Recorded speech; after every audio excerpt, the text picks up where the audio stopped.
¿Qué tal, compañeras, compañeros? En vivo y en directo. Aquí nuevamente con ustedes, compartiendo este espacio de análisis, reflexión, información, debate, con argumentos y con razonamiento. Quiero comenzar agradeciendo a quienes se tomaron el tiempo para formular preguntas, dudas, comentarios al compañero Rom Gabo, Mari Pérez, Lalo Castaño, Juanito Alemaña, Lili Rosas Altamirano, a Jaime Segura y en el último minuto al compañero Lobo Alfa García y también ya cité a Rom Gabo. Han hecho preguntas que nos van a permitir darle un sentido más dinámico a este programa en vivo y en directo. Las preguntas básicamente giran en dos grandes temas. Dicen, ¿cuánto tiempo más tenemos que esperar para que nuestro presidente cumpla su compromiso? Otros se remiten al asunto del, bueno, ¿por qué le dieron la toma de nota a Martín Esparza, ¿no? Siendo que se denunció un fraude? Otros más señalan, bueno, ¿qué podemos esperar de la desclasificación de los documentos? Todo esto a la luz de lo que hemos venido publicando, de lo que ustedes se han ido enterando en relación a estos temas y otros que tienen que ver con la gran inquietud al seno de los trabajadores electricistas. Yo me permití, para darle un sentido fundado, cimentado a estos comentarios, reproducir hace unos minutos, compartir con ustedes dos videos que tomé sobre la postura de nuestro presidente en relación al conflicto electricista. Uno de ellos es del 25 de enero de este año y el otro del 14 de febrero. Espero que los hayan podido revisar. Es muy importante porque más que especular tenemos que irnos a la materia, al asunto en su origen. Quiero comenzar entonces para responder a las preguntas que amablemente nos han planteado varios compañeros y compañeras. Quiero comenzar entonces por dar lectura a lo que planteó nuestro presidente el 25 de enero ante la pregunta de una reportera en relación al huachicol eléctrico. De manera resumida, pero a la letra, nuestro presidente señaló: tenemos que buscar una solución al conflicto que se originó con el despido de más de 40,000 trabajadores de la empresa de Luz y Fuerza del Centro. Están por todos lados, comentó. Parte de esto que menciona de la empresa Necaxa tiene que ver con un grupo de trabajadores de la empresa de Luz y Fuerza del Centro. Continuó nuestro presidente, dice: le he pedido a la secretaria de Energía, Rocío Nale, que hable con todos, porque complica la situación el hecho de que están divididos. Tenemos que buscar la forma de unificarlos, sobre todo a los trabajadores, tomando en cuenta la opinión de los antiguos dirigentes. Más adelante señala: este era un sindicato ejemplar, refiriéndose por supuesto al Sindicato Mexicano de Electricistas. Era, continúa nuestro presidente, era el sindicato posiblemente más democrático de México durante muchos años hasta que lo quebraron. Estas fueron sus palabras y agregó: lo destruyeron con saña en el periodo neoliberal. Y concluye con lo siguiente: entonces tenemos que buscar la forma de ayudar a los trabajadores y de resolver casos de corrupción que se hayan presentado, no atribuibles a los trabajadores, sino a empresas que se valieron de la ocasión. Pero en eso estamos, concluyó nuestro presidente.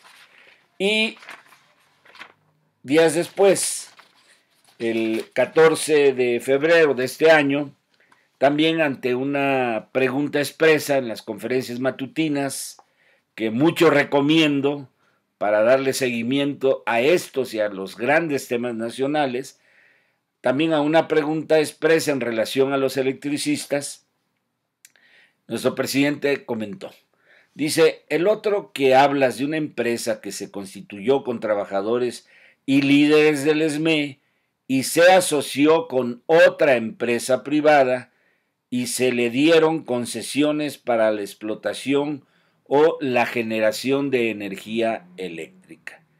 Es cierto lo que tú dices, no van a tener ninguna preferencia, no van a tener ningún privilegio, refiriéndose al emporio de Martín con Motengil, a la generadora Fénix.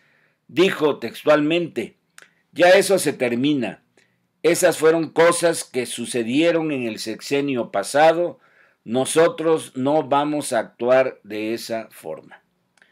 Continuó en su versión estenográfica señalando, se tienen que respetar los contratos, porque si no tendríamos que quitar todos los contratos, refiriéndose a todos los contratos en el sector eléctrico, o sea, no solo a unos. De ahí el por qué también ver hacia adelante, porque se infectó todo, se contaminó todo. Entonces necesitamos ver hacia adelante y a limpiar para que hacia adelante no pasen estas cosas, pues se echaron a perder muchas organizaciones, por supuesto refiriéndose entre otras al Sindicato Mexicano de Electricistas. Y concluyó con lo siguiente, y no se trata aquí de decir, bueno, es que despidieron injustamente, porque así fue, señaló nuestro presidente, eso es cierto, a 40,000 trabajadores de la empresa Luz y Fuerza del Centro, pero después hubo un acuerdo con el gobierno, no todos, refiriéndose a los trabajadores, estamos hablando de 1,000 de los 40,000. Aquí pongan mucha atención, yo estoy leyendo, ustedes tienen ya los videos a la vista para que puedan verificar lo que estoy leyendo a la letra en su versión estenográfica. Y finaliza nuestro presidente.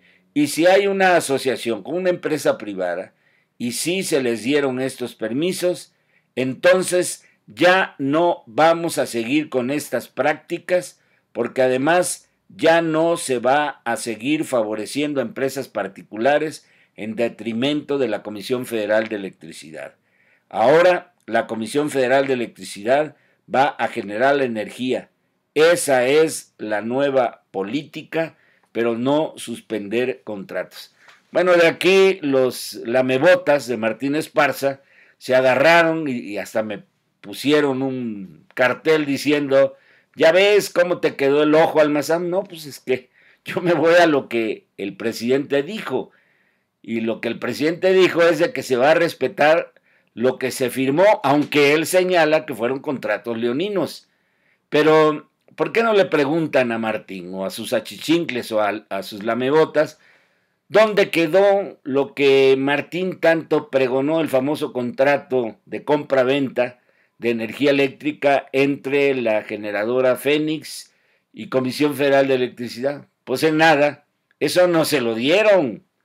Lo que le dieron a Martín fue lo que se firmó con Peña Nieto, que es entregarle alrededor de 42 terrenos, predios, deshuesaderos, como es el caso conocidísimo del predio ese que está atrás del campamento, bueno, de lo que fue el campamento de San Simón, ahí sobre Insurgentes, pero el contrato de compra-venta de energía, por sus siglas en inglés, PPA, Power Purchase Agreement, ese no se lo dieron. Y ese era el gran negocio que pretendía Martín Esparza, representando los intereses de Motengil en México, la transnacional portuguesa que llegó a México desde la época, si mal no recuerdo, de cuando era gobernador en el Estado de México Peña Nieto, vino a hacer negocios, se convirtió en una de las empresas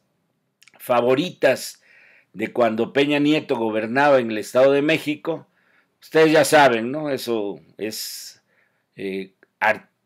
archiconocido. se daban los famosos contratos de obra pública para construir carreteras, porque a eso vino Motengil y venía la mochada de por medio. Bueno, todo eso no lo digo yo, se dicen en reportajes que sobre este tema han publicado algunos periódicos de circulación nacional. Pero bueno, no nos desviemos de este tema.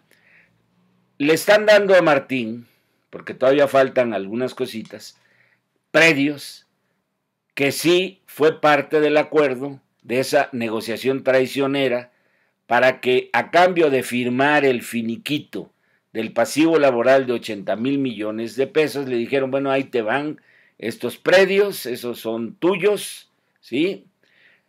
Ahí te van plantas hidroeléctricas, pero no la propiedad de las mismas, sino una concesión para hacer usufructo de las plantas, porque las plantas hidroeléctricas, escúchese muy bien, Necaxa y todas las demás pequeñas plantas hasta llegar a la que está en Juandó, que es el feudo de Martín Esparza, del Charro de Juandó, hasta esa sigue siendo propiedad de Comisión Federal de Electricidad. Necaxa, Juandó, Tlilan, todo el sistema hidroeléctrico de lo que fue Luz y Fuerza del Centro, le dieron la concesión para usar, explotar y hacer negocios, pero la propietaria sigue siendo y seguirá siendo Comisión Federal de Electricidad.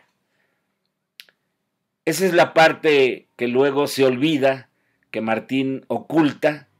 Le dieron esa concesión por 30 años, pero quien sigue siendo la real propietaria es Comisión Federal de Electricidad. Dicho de otra manera, para ver las cifras, de alrededor de 576 propiedades, bienes, etcétera, de lo que fue Luz y Fuerza del Centro, a Martín le dieron 42 predios, ya para no repetir más este asunto. Le dieron la concesión para usar, usufructuar y hacer negocios del sistema hidroeléctrico de Luz y Fuerza, que era muy pequeño, apenas representaba algo así como entre el 1 y 2% de la generación nacional, porque el resto se le compraba a Comisión Federal de Electricidad, pero la propiedad de esas plantas sigue siendo y está en manos de Comisión Federal de Electricidad. Pingüe negocio, porque con eso Martín firma la traición, ¿sí?, para finiquitar 80,000 millones de pesos que pertenece a 44,000 trabajadores electricistas a cambio de predios, superficies, terrenos, deshuesaderos con un valor de alrededor de 512 millones de pesos y concesiones para usar un sistema muy pequeño de generación eléctrica, ¿sí?, que sigue siendo propiedad de Comisión Federal de Electricidad. Bueno, sobre esto podríamos hablar bastante, no quiero salirme del esquema de lo que me han preguntado, ¿no? Porque dice, bueno, y entonces, ¿por qué le dieron eso? Bueno, pues porque lo que está haciendo, ¿sí?, López Obrador es cumplir lo que sí se firmó. Y entonces dice él, se van a respetar esos contratos. Pero como no se firmó el PPA para garantizar el gran negocio a través de la construcción de plantas de ciclo combinado en lo que fue la termoeléctrica Luque, pues se quedaron con las ganas y no se los van a dar, eso está más que claro. Si Motengil quiere invertir ahí, no será con el documento que ellos pedían, porque eso era una especie como de hipoteca garantizada para hacer los grandes negocios de miles de millones de pesos a costa de Comisión Federal de Electricidad, al precio que ellos quisieran. Eso ya no. Si Motengil quiere invertir, va a tener que hacerlo para competir con las grandes transnacionales eléctricas. Esas son transnacionales eléctricas, no constructoras como Motengil. Pero el negocio de Motengil, y eso no lo olviden porque tiene que ver con el contexto, es un negocio en el que estuvo y está involucrado Peña Nieto, Osorio Chong y el compadre de Peña Nieto, que le organizaba desde que estaba de gobernador en el Estado de México todos sus negocios, Luis Enrique Miranda, el que fue subsecretario de Gobernación y el que tejió todo este negocio por el cual despojaron al sindicato, le dieron unas migajas, convirtieron a Martín Esparza en un empresario, en un ejecutivo de una transnacional, ¿sí? Para mantener sometido a los trabajadores que quieren estar sometidos, porque es muy fácil, como vamos a ver, quitarse el control charril de Martín Esparza. ¿Por qué le dieron la nota? Bueno, aquí es muy importante no perder de vista las fechas. Martín, avisado de que venía una demanda por fraude electoral, apenas tiene las actas de la conclusión de esa asamblea electoral, de inmediato, hace la solicitud de toma de nota ante la Dirección de Registro de Asociaciones Sindicales, que depende, que es un órgano, una oficina de la Secretaría del Trabajo y Previsión Social. ¿Por qué se las dieron? Porque en ese momento no había ningún recurso que se hubiera interpuesto. La demanda que presentaron nuestros compañeros de la planilla 2, tomen nota, fue hasta el día 12 de agosto. ¿Qué quiere decir con esto? Perdón, 12 de julio. ¿Qué quiere decir con esto? Que no había ningún elemento que impidiera en ese momento la toma de nota. ¿Sí? Frente a esa reacción de Martín Esparza, que no anunció en esa fecha que le habían dado la toma de nota porque estaba esperando la reacción, ¿sí? Ya se está preparando todo para presentar un amparo, pero antes de eso se presentó ya una demanda ante la Junta Federal de Conciliación y Arbitraje y es la que está pendiente de audiencia para desahogar ese punto. No es como algunos señalan o suponen de que con eso es una muestra de que el gobierno de López Obrador está protegiendo a Martín Esparza. No hay nada más falso que señalar lo siguiente, o peor aún, cuando algunos dicen que pura demagogia. No hay tal. Nuestro presidente va a cumplir su compromiso, pero lo va a hacer en el marco, y hay que dar ese contexto, de un país en crisis. Él requiere asentar su gobierno como lo está haciendo a lo largo de estos ya casi 9 meses. Tiene que terminar de implementar una serie de políticas públicas que tiene que ver con compromisos adquiridos ante la población que votó por él, adultos mayores, jóvenes, etcétera, etcétera. Tiene que reorientar, como lo está haciendo, el sector energético. No toco el tema del petróleo, pero es muy, muy importante la construcción de esa refinería en Tabasco. Y en el caso de la electricidad, no se están planteando en este momento renacionalizar, se están planteando frenar el proceso de privatización. Él fue muy claro hace algunas semanas cuando dijo el capital privado controla ya el 46% de la generación en nuestro país, el 54% está en manos de Comisión Federal de Electricidad y aunque va a haber crecimiento de la demanda y por ende de la generación eléctrica, se va a mantener esa proporción, es decir, eso tiene que ver con lo que había dicho anteriormente, que se van a respetar esos contratos, aunque hayan sido pactados en condiciones leoninas para Comisión Federal de Electricidad, y en ese marco es que se está planteando la solución al conflicto electricista. Es decir, no es un asunto de voluntad, sino de crear las condiciones que garanticen precisamente el llevar a la práctica su compromiso de trabajo y justicia para los electricistas, como lo he leído en este documento, versión estenográfica de los videos que ustedes pueden consultar, y por eso los puse ahí en ese momento para que ustedes lo consulten. En relación al tema de la desclasificación de los documentos, también pueden leer en mi muro de Facebook tanto el acuse de recibo como una primera, subrayo, primera respuesta de la Secretaría de Energía. Yo mismo señalé en la publicación de ese documento que es en realidad un resumen incompleto de lo que ha sido el proceso de extinción, liquidación de Luz y Fuerza del Centro, pero trae elementos, ahí mismo lo subrayo, que van más allá de la simple descripción cuando hablan, por ejemplo, de la carta de intención que presentaron, váyanse de espaldas, lo presentaron de manera conjunta lo que iba a ser el capital asociado en Generadora Fénix, Motengil y el Sindicato Mexicano de Electricistas a través de Martín Esparza Flores.